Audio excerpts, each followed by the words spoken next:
What's going on, all you turkey gobblers out there? I am Snickers. This is Meat Snack. This is the Snick Snack Sports Fantasy Football Podcast. How you doing today, Nate? Day after Thanksgiving. Doing great, Nick. Had a great Thanksgiving down in Florida, visiting the in-laws. A disappointing finish for the Patriots game last night, but my team was a winner last week, and that's what matters here on today's show. How are you doing? I'm doing great, enjoying life, enjoying Black Friday. Working Wednesday and Friday was basically meant nothing, so had a pretty couple days off here. Very nice. I know the hard news for you is that ESPN gave you the big 0 on the percent chance to make the playoffs. What do you think?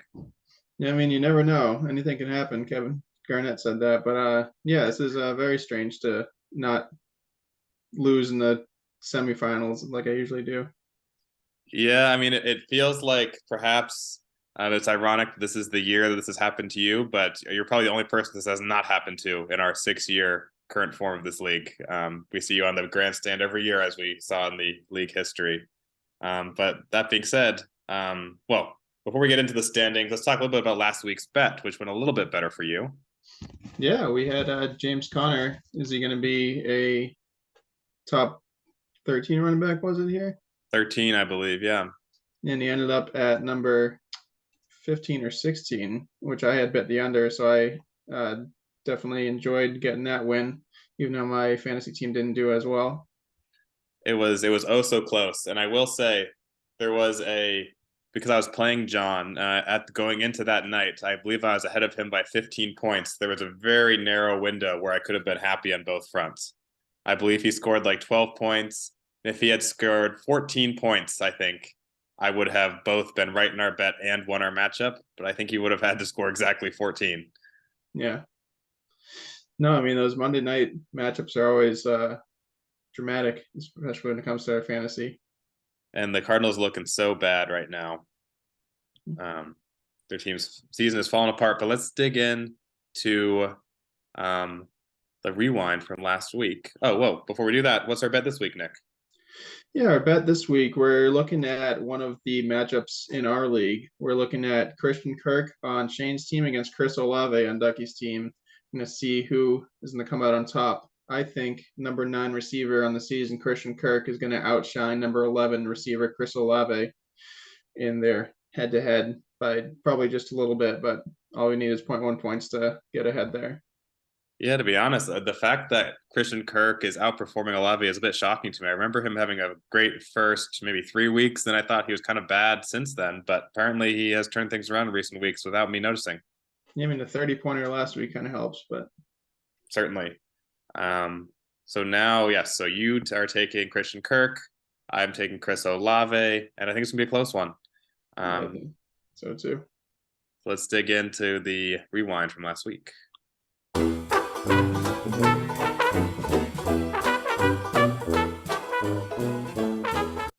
All right, so if we take a look here at the standing board, we can see that Katie continues to be in first place, but things are actually getting very interesting for the very middle of the pack here. Well, whereas a couple of weeks ago we were seeing some real haves and have-nots, that's mostly true, but there's a few middling teams, and I am feeling lucky to be among them at the moment, having won twice in a row.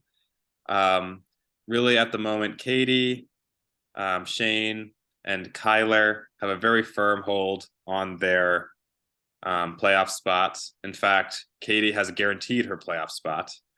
Now, Matt does have 91%, but I see him, Kyle, and Kenny as all having very vulnerable playoff seats here. Like I said, if I beat Matt this week, I think you're going to see that percentage drop a lot, and I'm projected to at the moment. And then John, Ducky, and I are in the position to potentially be disruptors here. Ducky, of course, is in the best position to do that at 37%. He and Kenny could easily switch swap this week with just one winning and one losing. But we'll see. What do you think is going to happen here, Nick? Yeah, I mean, looking at it, I think even with a Matt loss, if you do beat him this week, I think you'll probably be able to sneak in, and Kyle's heart start is probably going to be able enough to push him through. So it's looking like just one of you, Kenny or Ducky's getting through. You have the momentum actually right now. I think Kenny and Ducky both lost last week, but I think it's going to be a real close race for sixth place there. Yeah, and I think Matt got a good kick in the butt by potentially having Jamar Chase back this week. But now if he duds and maybe plays like a few snaps and decides he doesn't have it, has to take a couple of weeks of rest, I think that changes the situation pretty significantly as well. Now, as we saw, Matt's making moves in the background, but nothing that I think is going to change things too much. Now, if we look into the rewind here, we take a look first.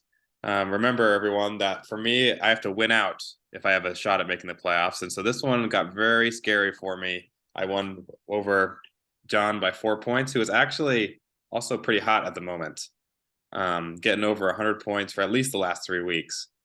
And it came down to James Conner just getting 12.4 points instead of, I guess if I had a little more wiggle room than I thought, he'd have to get 16 to beat me.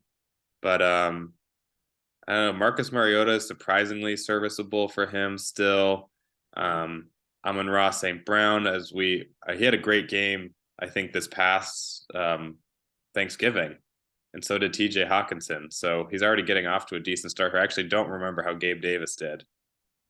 Yeah, Gabe's got about 5 points in that game here. But yeah, John seems pretty good overall. I mean, he has some good players. Obviously, you got some stars in your team, and then some guys that have been very serviceable, including Dante Foreman, except for last week. Yeah, and if we look down here, we can see I was wrecked by buys last week. And so this week I'm feeling much more on stable ground. I'm expecting to beat Matt with getting all Chris Godwin, Tyler Lockett, Raheem Mostert, Jeff Wilson all back. So overall, this was just me continuing to roll. Now, mid-tier Nick also had a very nice game, actually outscored me. So where our record remains tied. I think it's just tiebreakers that have me have the edge on him. But he outscored Carson, which is not a huge surprise. Carson remains in last place.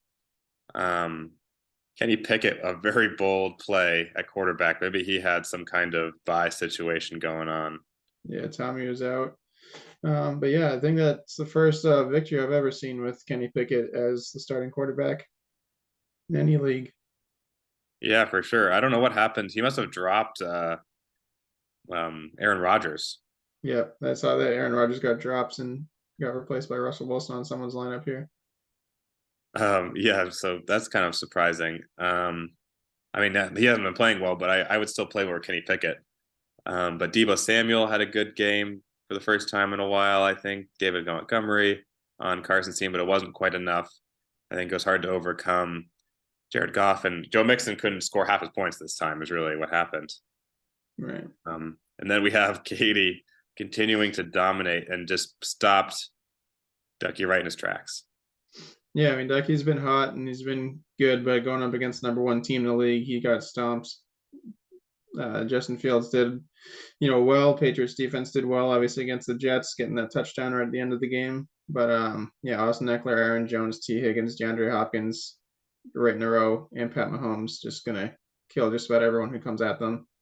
Yeah, and meanwhile, Tony Pollard has 40 points on her bench, if you'll notice. Yeah. So she could have scored even more had she played, I guess, him instead of Aaron Jones, which she wasn't going to do. But yeah, Katie's team looks tough to beat. Amari Cooper, very luckily for him, had the game moved from Buffalo to a neutral ground, which does not mean the curse was in place. And as we see, 30 points. He's also a very surprisingly highly ranked wide receiver this year. I think 9th or 10th or something. Yeah, I mean, Katie's gonna be fun next couple weeks here because I can tell in her Thanksgiving Day game she only scored 20 points in about 3 players, so it's not as good as she wants to be. But we'll see how she does next week here. Now, Fufu Cuddly Poops continues to struggle. Now, he has the tiebreaker on me, so I'm not as optimistic about passing him. But Matt, I was counting on Matt to win this game, and clearly Kyle let me down. Matt had a decent game, beatable. But yeah, just Jaylen Warren has not proved to be an effective backup running back. That's where he's hurting, is the running backs. Yeah. No, and Damian Pierce did not really get any touches last week either. But Carl's team's still strong. Matt's team's still looking pretty strong. Commander's defense got the pick 6 early on, 21 points there. So that helped him out a lot. And Zeke got a couple touchdowns in that slaughtering of Minnesota. Yeah, and the Peoples Jones is surprisingly serviceable. Yeah, he's the People's Jones. So yeah, he does what the people need him to do. And Cam Akers is kind of rolling back into flex territory, perhaps now that Darrell Henderson got cut. So definitely these teams both have a lot of reasons to be hopeful. Now Shane's team just outscored Kyler. This was an exciting one that we had highlighted because both of these teams are basically shoe-ins for the playoffs. Maybe we'll be seeing this matchup again later on, maybe the semifinals. Yeah, no, this is a fun one. Shane's sticking with his, backup caliber quarterbacks. Daniel Jones doing well in fantasy, though. George Kittle finally had a breakout week. Enough to get the win, even though Joe Burrow and Josh Jacobs both had, really good games. Yeah. I mean, the biggest thing is that Shane continues to rely on Kenyon Drake, which he just can't anymore, I think. He did come up big when he was playing against me, but he also was hurt by the buys, and I know Gino's probably popping right back in there this week. Yeah. And then our last matchup was you versus Kenny. This one was maybe the nail in the coffin for you, I know. Yeah, I mean, I always say it, looks further away than it was. It felt like a pretty close matchup through at least the 1:00 games, and then Rondale Moore going out after just one rush attempts kind of hurt a lot. Bengals defense obviously didn't do anything, but I did enjoy the slightly high spots with Christian Watson getting the touchdowns, and Jonathan Taylor is back. A little too late for that, but Kenny had a good game. Derrick Henry, Devin Singletary, Brandon Ayuk, and Jamal Williams, who's the touchdown leader despite being the backup running back in Detroit for the whole NFL. Yeah, that's what I heard too. And it looks like Christian Watson ended up being a good pickup by you, well worth the big expenditure at this point in the season. But it does seem like Kenny's team is coming around just as he needs it to. They were looking really rough, and maybe this is a trend that will prevent him from being overpassed by me and Ducky. And now let's tell us about the news this week. There actually was a lot of news, it felt like, coming in before the Thursday night games. Yeah, no, definitely. Start with a couple injuries. Clyde Edwards-Helaire is ruled out. Matt Stafford, despite being in the concussion protocol last week, he actually has a concussion this week. He's out. Kyle Pitts got put on the IR this week. Wan'Dale Robinson, unfortunately, is out for the season after his first 100-yard game last week. Jameson Williams, good news, is back. He's practicing for the Detroit Lions, and so is Jamar Chase for the Cincinnati Bengals. They're both coming back. So let's see how Jameson Williams does. I know he's on Kyle's team there. Other news, Melvin Gordon, the drunk driver, got cut by the Broncos. And Zach Wilson stinks and is being benched for the foreseeable future. Mike White is going to be taking over for the Jets against Chicago this week. That's right. And no bye weeks to worry about this week. Oddly, there are 2 more teams, I think, next week, but none this week, I guess because of Thanksgiving. Yeah. So now, before we welcome our guest for today, which I believe we have not revealed yet somehow, let's get into the look ahead to next week.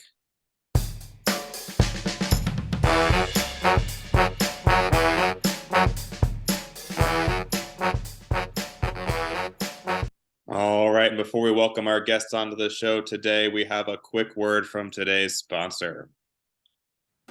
The holidays can be a tough time on your diet. Turkey, stuffing, pie, rarebit, all can do a real number on your stomach.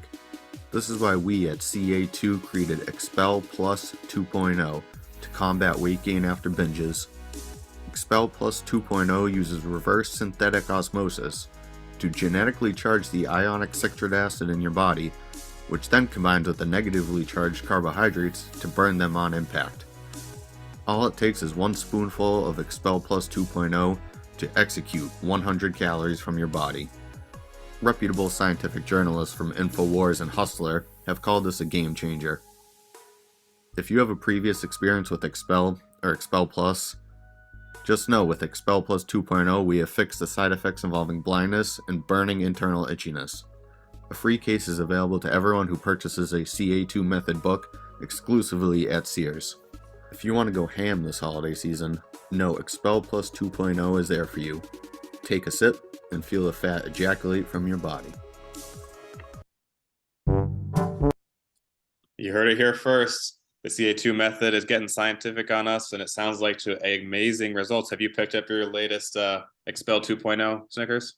My book's on back order right now, but that's the first ad I think I can fully agree with 100% of everything that's in it right now. It sounds like a great idea for me, even though it does possibly cause blindness. Well, I can say that I've taken a sip, and the old internal itchiness is totally gone from what I can tell. But now, let's please welcome to the show, Ducky. All right, Nick, thanks for joining us today. Thanks for having me. We were just breaking down the standing situation. I'm sure you've been paying close attention because you and now I are the most competitive to rob some of those spots. Who are you taking out of the playoffs? I was looking at it earlier today, so me and Kyle were chatting a little bit. And as much as Kyle had such a lead before, he's kind of in a must-win situation because it's either Kyle or Kenny. I think it would be Kenny, given that I face him next week. But Kyle's team has just been on such a downward spiral. Yeah, I know he has no faith in his team. We had him on last week, and he was really down on his guys. I was saying he's going to beat Matt. He did not beat Matt. He didn't come close to beating Matt. No, God, that was atrocious. Yeah, I mean, especially yesterday, I was watching the game, and the Diggs-Allen combo is just not the same. It's not the same. I think in terms of scoring-wise this week, it'll work out for him. But I agree the magic didn't visually seem to be there, which I think means it's less reliable. Yep. Now, let's go ahead and get to your matchup this week. I have it right here. And so you are actually playing in one of the more important matchups this week, I think. It's you versus Shane, and Shane's a lock for the playoffs, but you need to win this week. I would say if I win this week, I'm more or less a lock in the playoffs. If I lose this week, I have to win out, and then Kenny has to lose 2 of the next 3. So winning this week would probably put me a lock, but I think there's still a way if I lose. Just much harder. That's true. You're not quite in the same situation as me. I have to win out. Yep. You can afford to lose one more, I think. Yeah, I have 3 games left, and one's against Kenny and one's against John, and I need to win 2 of the 3. Yeah, do you happen to remember? So because you're playing Kenny now, I assume that means that you've played Kenny once before. What was the outcome there? Must have been that you lost. Yeah, I played Shane, Kenny, and John at the beginning of the season when my team was in complete disarray. So I lost to all of them, and I would like to have a little bit of a revenge tour here, come back, beat Shane, beat Kenny, and beat John, make the playoffs despite all odds. So I think that means that your game versus Kenny next week is actually the more or less must win. Oh, yeah, 100%. If I lose to Kenny, I'm pretty much out of the playoffs. Because that obviously, besides the fact that I tie him now in head-to-head, it's not just a loss for him and it's a win for me. So even if he wins this week, if I win next week, we're now the same record. And then I don't know, I'm assuming points 4 would be the following tiebreaker, which I think I have him beat. That is the tiebreaker that did determine my playoff outage last year. I believe was the points 4. Yeah. But now turning to your week this week, we see that you already have a pretty good start. You may actually be projected to beat Shane at the moment. You are. And now this is on the back of Justin Jefferson scoring almost 30 points, which how are you feeling last night? Because I assume you're rooting for the Patriots still. So yesterday I was watching the Bills game. That meant nothing. But then when I started watching Dallas, I turned it off at halftime. I ended up driving home from my parents that night. But I was just so frustrated because CeeDee Lamb, I think at halftime, had like 3 receptions for 20 yards. Dak Prescott might have had 100 passing yards at that point. It just seemed like it was a run heavy game. The Giants were kind of all over them, so I was super frustrated. And then I got home and turned the Pats game on and opened fantasy and saw CD Lamb broke out to 17 and Justin Jefferson was torching New England. Personally, I think New England should have won even with Justin Jefferson torching them. I think that they shot themselves in the foot at least 7 times that game. But let's not get into that because I can go on a tirade for that game. But it was definitely enjoyable to at least watch one of my fantasy players destroy. Because if it was Dalvin Cook, that would have made it even worse. That would have just been like pouring salt in an open wound. True, yeah, he actually was not a big part of that game. And it really, I agree that it didn't seem like Justin Jefferson destroyed the Patriots because they were keeping up the whole time he was good. They were Hunter Henry should have ran out of bounds on that one play, saved them a timeout. I'm going to cut him some slack on that touchdown play. I think he caught it regardless. They overturned it, but I don't necessarily know the whole rules behind it. But yeah, I mean, the entire time I was just watching, it was Justin Jefferson marched down and then they got the ball back and then they marched right back down. I don't think Minnesota's known for a defense, which definitely showed. Yeah, we were saying the same thing earlier that Hunter Henry definitely caught that, even if he bobbled it and never touched the ground. So, yeah, I don't necessarily know the rules on it. Like, again, like you said, if it doesn't touch the ground, what does it matter if I lose control of it as long as I regain it? Yeah, it just kind of rolled around on his chest, and I feel like that's not really the spirit of the lose control rule, but whatever. Yeah. Not that the Patriots are going to really do anything with the inconsistency they play at. Yeah, no, it's hard to imagine them making it far in the playoffs if they make it with the way they're playing. Now, given that this week is somewhat important for you, who are you afraid of on the Shane side of the ball here? Honestly, I'm worried that AJ Brown might have an absolute nuts game. I think Jalen Waddle is going to be pretty quiet given that they have, I mean, Miami has what, 17 running backs and like Tyreek Hill as well on that team. Like, I feel like there's so much potential for the ball to be spread around, and Houston's just they're going to be out of the game in the beginning. Kittle, I would like as much as he's going against me, I would love to see Kittle reemerge. I know that he's one of your favorites. I hate what happens to him in the past couple of years, but I'd love to see him last week dominate, and I'd love to see him come back a little bit. But I definitely think AJ Brown, I mean, he's got the easiest potential to just absolutely go nuclear.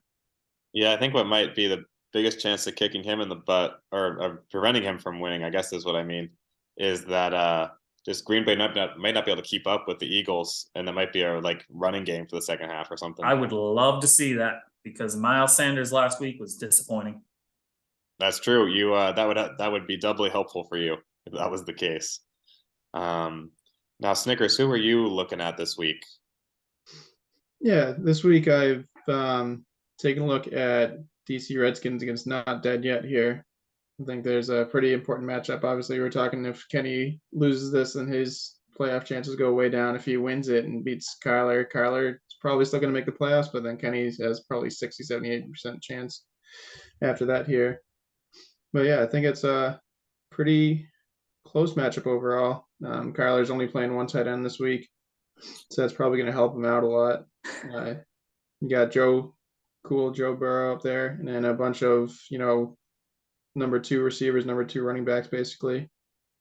Against Kenny here, his young team is looking, pretty good overall. The last couple of weeks, he has Jamal Williams, only scored 10 points last week, on Thursday.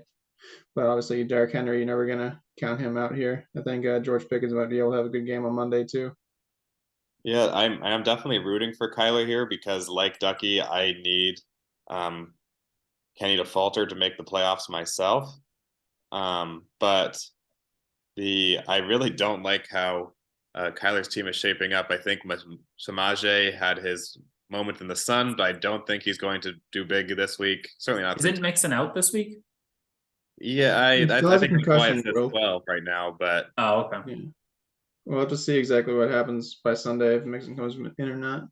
So here's the thing. Thought if Kenny wins, I think Kyler might have a chance to fall out Because he's only 7-4 right now. He's been on a pretty bad skid. If he loses out now, he's 7-7. That's where you and I would be ending up, Nate. And then next thing you know, I agree. And I can't remember if I beat Kyler or not. If I lost to him, I don't have a chance to pass him because the best I could do is I suspect he probably beat me. So I think that's what I have the leg up on Matt because I'll need to beat him next week to pass Matt. What's Matt's record? He's also 7-4. So if Matt loses out and I win out, I would pass him. Yeah. And Matt actually does have a pretty tough schedule coming up, including playing Kyler, I believe, including playing Katie, I think. So Kenny's facing Kyler this week, me next week, and I think he ends with Katie actually. Yeah. So it would not surprise me if he loses out. Obviously the biggest wild card in that is whether my team does actually show up. But he definitely has a chance to lose out. So as long as you keep winning, Nate, I was making fun of you 3 weeks ago when you were saying you were making the playoffs, but it's like way more real than I ever thought it would be. Yeah, I mean, ESPN gave me 3% 2 weeks ago. Now I'm at 16%. If I win this week, I think they'll have me at like 25%. So now I'm looking at your game this week, Snickers. I know that you are technically out or maybe effectively out, but John is not. And I think you could really play the spoiler this week because if you beat John, he's not making the playoffs. Right. I mean, his team has been actually on a low-key tear. Most of his players have played already, most of his good ones. And they did well for him. But you're actually projected to keep up. Johnny Taylor's doing what he does. Christian Watson all of a sudden seems like a threat, had 5 touchdowns in the last 2 weeks. Aaron Rodgers' new favorite. Kenneth Walker has been unstoppable. So things come together for you. Yeah, I mean, I think on paper, my team is probably better than his team. Just looking at him there, obviously, Mondre and Monra got some good points last night, but I think we're looking good. I think we have the chance to win a couple games here at the end of the year. Snickers, I didn't realize how many Green Bay players you had on your team. Yeah, no, 3 in a row there. There's no better tight ends on the waivers than Bobby Tunyon right now, unfortunately. Yeah, I feel that. Yeah, the tight ends have been tough this year, even though it feels like there's more good ones. Well, the problem is Ertz and what's his face? Dallas Goedert got injured 2 weeks ago. So 2 guys that don't need tight ends now all of a sudden they're picking up the scraps as well. True. Yeah. Now looking at the free agents this week, there was a little bit of interesting things going on. We saw that Kyler paid up big time for Samaje. I think he can afford it though. I think he's been holding his fab. Matt grabbed Treylon Burks from under my grasp. I also tried to pick him up, but only had $6 to spare. And I really was just trying to make sure that no one else got him. I don't really see myself playing him personally, but maybe he's a trap. I don't know why is Burks all of a sudden a big hype? He hasn't really done anything this year. Well, he was out. He was injured, I think, for the last 6 weeks or so. Oh, I thought he was playing. And so I think he wasn't playing, and then he actually had a really good week last week. And so now everyone wants him. But I was hoping that one of these competing teams wouldn't get him. Can you something I noticed the other day. Can you scroll up and go back to the waiver pick of, I think it's last Thursday? Or maybe it was Friday. No, yeah, right there. $51 on Latavius Murray, by the way. I noticed this the other day. This is the only running back in Denver right now. Recorded. I did not know. That was before they cut Melvin Gordon. Yeah. Gordon was the starting running back, and mid-tier Nick goes and scoops up Latavius Murray for $51. That was a sneaky pick. I mean, $51 is the biggest expenditure on the whole year. But I think if I had that much money to spend, I would have done the same. I mean, it's a steal but at the same time, there was still Melvin Gordon was the starting running back. Yeah, no, that was a little bit of a, I don't know, what's the term, a psychicness going on there. Sorry, I didn't mean to take it on a tangent, but I was going and looking around for him on Monday, and I noticed that he was taken for $51, and I was wondering why. Well, apparently he knows things that we didn't know. Yeah, no, that's certainly an interesting side point that we did not have the chance to cover last week. I'm actually seeing here that Aaron Rodgers did get picked up for $5. Doesn't he That have a was what we broken were talking hand? about Snickers. Yeah, he's got a broken finger, but yeah, it seems like Carson felt like Aaron Rodgers deserves to be on the team at the end of the year, even if he's not going to be played. I know he's not the closest follower of football, so that makes sense. Now, the last thing I just want to talk about before we let you go, Nick, is explain this trade that you made with Matt earlier this week. Well, Jerry Judy's not going to be in my lineup. I have Justin Jefferson, I got CD Lamb, and I got Chris Olave. None of those guys, 2 of the 3 have finished their buys. Olave's got a buy in a couple weeks, but he's in it. I have 2 other wide receivers, so I don't need him. I was talking with Matt a little bit. Because of the way things fall, Kamara and Brian Robinson are actually on bye the same week.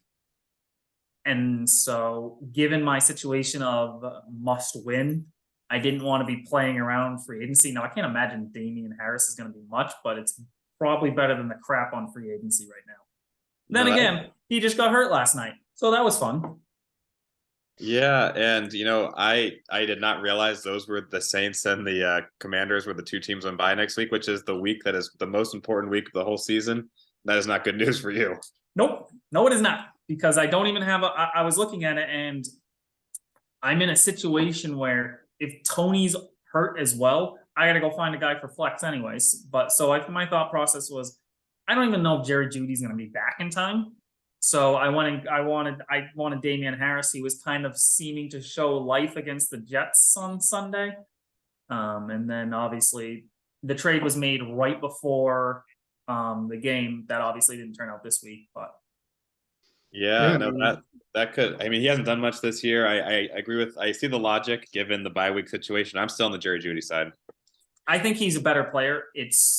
I just can't be gambling around with, because if he's then not playing that week, now I'm down potentially Tooney, Brian Robinson, Jahan Dotson, Alvin Kamara, and Chris Olave, and then Zach Ertz. So it's like my entire team's out or injured. So I was hoping to grab a guy that I could throw in and just be a filler, get me 5-10 points. But I don't even know if he'll play now. So that was fun. I think you probably won that trade overall based on your predicament and based on where we are in the season. Obviously, Jerry Jeudy, when healthy, is probably better than Damian Harris when healthy, but Jerry Jeudy is less healthy. So, well, it also depends on what actually Denver does. Exactly. I mean, he has a potential to drop 20 points, but he also has a potential to be non-existent. Yeah. True. That team is just kind of burning up in flames at the moment. So hard to say what's going to happen. Yeah.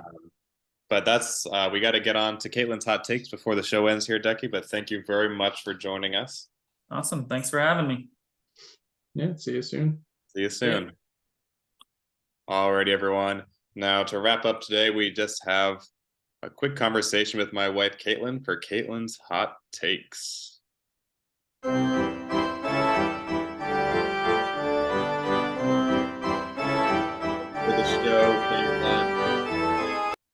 But congratulations on your big release of Expel 2.0. We just heard all about it in the ads. Your new energy drink, very scientifically proven. I had no idea. The ions. I heard you Cat ions, I hope. I do not remember the specifics, but it sounds like your science is working very hard. What do you have for us today? So Nick, did you watch the New York Bills play and the New Jersey Giants play this Thanksgiving? I watched both of those games, yeah. What are your thoughts on the Giants being in New Jersey yet taking the New York name? Oh, I think they have to get changed in New Jersey officially. There's a big poll out there with a bunch of 1,000 signatures trying to get Jets and Giants to take the New York label off because they've been so bad for so long, but they're actually both have pretty good records this year. So we'll see if they are able to get that move forward here. So is it New York trying to get rid of teams that are bad, or New Jersey trying to take credit for Major League Sports? It sounds like New York's trying to get rid of their bad teams. They only want to get behind the Bills now, but yeah, after this season, we'll see if either of them make the playoffs. See if they want to keep them after that. If I understand your argument correctly, Caitlin, you're saying New York doesn't deserve them because they didn't leave space for them to play. Well, yeah, I think the Giants played in like northern Manhattan back in the day or something.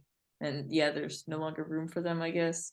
But other New Jersey teams have played in the Meadowlands where the Giants and Jets are currently playing, but those were New Jersey teams playing in the same location. I believe you're referring to the New Jersey Devils.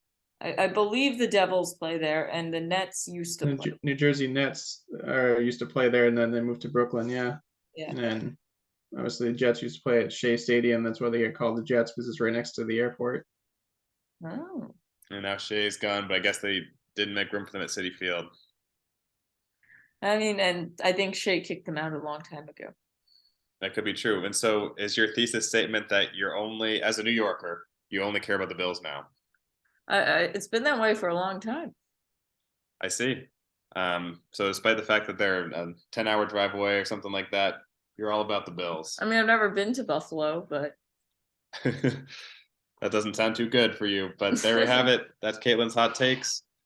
Thank you for joining us, Caitlin. Thank you all for joining us. Have a great rest of the Thanksgiving weekend, and we will see you next week.